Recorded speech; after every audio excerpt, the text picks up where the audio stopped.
ओम नमो भगवते वासुदेवाय। आज सुनिए अजा एकादशी व्रत कथा। धर्मराज युधिष्ठिर भगवान कृष्ण से कहने लगे, हे प्रभु, आपने मुझे सावन पुत्रदा एकादशी के बारे में तो बता दिया, अब कृपा करके मुझे भाद्रपद मास के कृष्ण पक्ष में आने वाली जो एकादशी है उसके बारे में भी बताइए। इस व्रत की कथा क्या है, कृपया करके मुझे वह कथा सुनाइए। तब भगवान श्री कृष्ण मुस्कुराते हुए धर्मराज युधिष्ठिर से कहने लगे, हे धर्मराज, अब मैं तुम्हें भाद्रपद मास के कृष्ण पक्ष की एकादशी के बारे में बताता हूँ। ध्यान पूर्वक सुनो। एकादशी का व्रत अन्य सभी व्रतों की तुलना में सबसे ज्यादा पुण्य देने वाला होता है। कहा जाता है, जो भी भक्त श्रद्धा पूर्वक और नियम से अजा एकादशी का व्रत कर लेता है, उसे बार बार जीवन और मरण जैसे बंधन में नहीं बंधना पड़ता। अब मैं तुमसे अजा एकादशी व्रत की कथा कहता हूँ, सुनो। बहुत समय पहले एक दानी और सत्यवादी राजा हरिश्चंद्र हुए। राजा हरिश्चंद्र अपनी सत्यवादिता और अपने वचन निभाने के लिए जाने जाते हैं। एक बार राजा हरिश्चंद्र की प्रसिद्धि से ईर्ष्या रखकर देवराज इंद्र ने महर्षि विश्वामित्र को उनकी परीक्षा लेने के लिए उकसाया।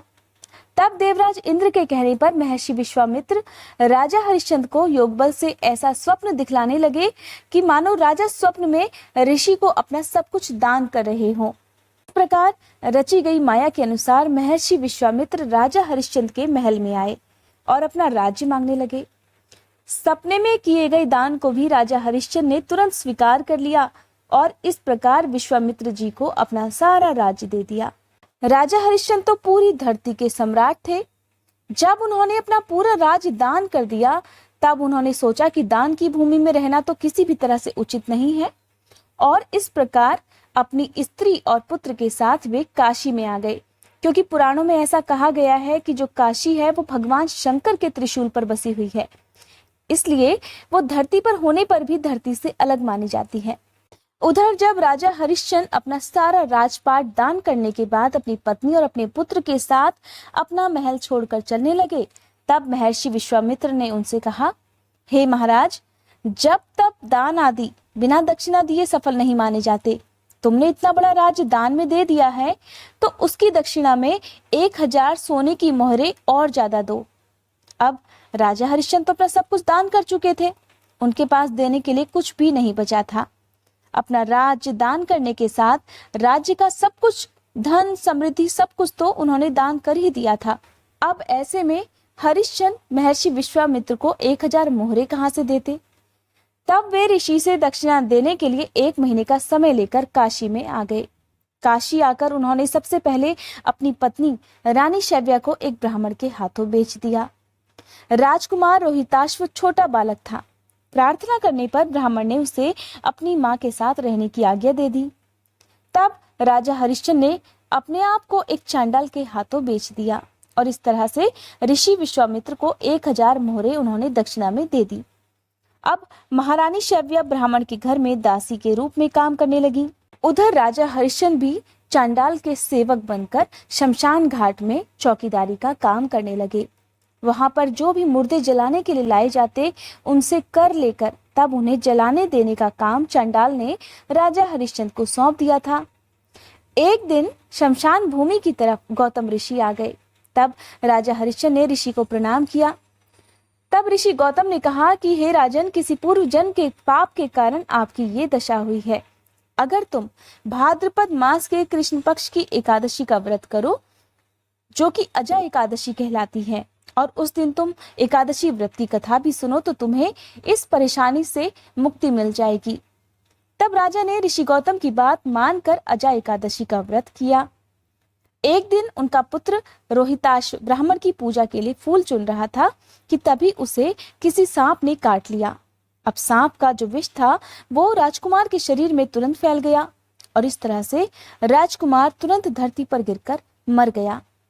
उसकी मां महारानी शैव्या को अब कोई भी इस समय धीरज बंधाने वाला नहीं था और ना ही उनके पुत्र की देह को शमशान घाट पहुंचाने वाला कोई था। और तब रानी शैव्या रोती बिलखती खुद ही पुत्र की देह को हाथों पर उठाई अकेली रात के समय शमशान घाट जा पहुंची। वहां जब वो अपने पुत्र के शरीर को जलाने के लिए जा रही थी कि तभी राजा हरिश्चंद्र वहां पर आ गए जो कि चांडाल के सेवक के रूप में काम कर रहे थे। राजा हरिश्चंद्र सत्यवादी होने के साथ साथ न्याय प्रिय भी थे। वे अपने काम के प्रति कभी भी अन्याय नहीं कर सकते थे। जब रानी शैव्या ने अपने पुत्र का अंतिम संस्कार करने के लिए कहा, तब हरिश्चंद्र उनसे भी कर मांगने लगे। अब बेचारी रानी के पास तो अपने पुत्र का शरीर ढकने तक के लिए कफन नहीं था। तब उन्होंने राजा को उनकी आवाज से पहचान लिया और गिड़गिड़ाकर कहने लगी, हे महाराज, ये तो आपका ही पुत्र है जो मरा हुआ है और इस समय मेरे पास देने के लिए कुछ भी नहीं है। राजा हरिश्चंद्र को यह सब देखकर बहुत दुख हुआ, किंतु वे अपने धर्म पर स्थिर बने रहे। तब उन्होंने कहा, हे रानी, मैं यहाँ चंडाल का सेवक हूँ और मुझे मेरे स्वामी ने कह रखा है कि मैं बिना कर लिए किसी भी मुर्दे को न जलाने दूं। अब मैं अपने धर्म का पालन कर रहा हूँ। अपने धर्म को मैं इस समय किसी भी प्रकार नहीं छोड़ सकता। तुम मुझे कुछ देकर अपने पुत्र की देह जला सकती हो। राजा के मुंह से ऐसी बात सुनकर रानी फूट फूट कर रोने लगी। रोते रोते रानी कहने लगी, मेरे पास तो इस समय देने के लिए कुछ भी नहीं है। मेरे तन पर एकमात्र यही साड़ी है जिसे इस समय मैंने पहना हुआ है। अगर आप कर लेना ही चाहते हैं तो इस साड़ी में से आधा ले लें। और जैसे ही रानी अपनी साड़ी फाड़ने चली, तभी वहां पर भगवान नारायण, देवराज इंद्र, धर्मराज आदि सभी देवता और महर्षि विश्वामित्र प्रकट हो गए। और तब महर्षि विश्वामित्र कहने लगे कि तुम्हारा पुत्र मरा नहीं है, ये सब तो ऋषि ने योग माया से दिखलाया था। राजा हरिश्चंद्र को खरीदने वाले चांडाल के रूप में साक्षात धर्मराज थे। सत्य साक्षात नारायण जी का ही स्वरूप है। अजा एकादशी व्रत के प्रभाव से तुम्हारे आज सारे पाप नष्ट हो गए हैं और इस सत्य के प्रभाव से राजा हरिश्चंद्र महारानी शैव्या के साथ भगवान के धाम में चले गए। तब महर्षि विश्वामित्र ने राजकुमार रोहिताश्व को अयोध्या का राजा बना दिया। ये थी भाद्रपद मास के कृष्ण पक्ष में सुनी जाने वाली अजा एकादशी व्रत की कथा। उम्मीद करती हूँ आज की ये कथा आपको पसंद आई होगी। अगर आज की ये वीडियो आपको पसंद आई हो तो वीडियो को लाइक करके कमेंट बॉक्स में विष्णु भगवान की जय लिखने के साथ साथ मेरे चैनल को सब्सक्राइब करके बेल आइकन प्रेस करना मत भूलिएगा।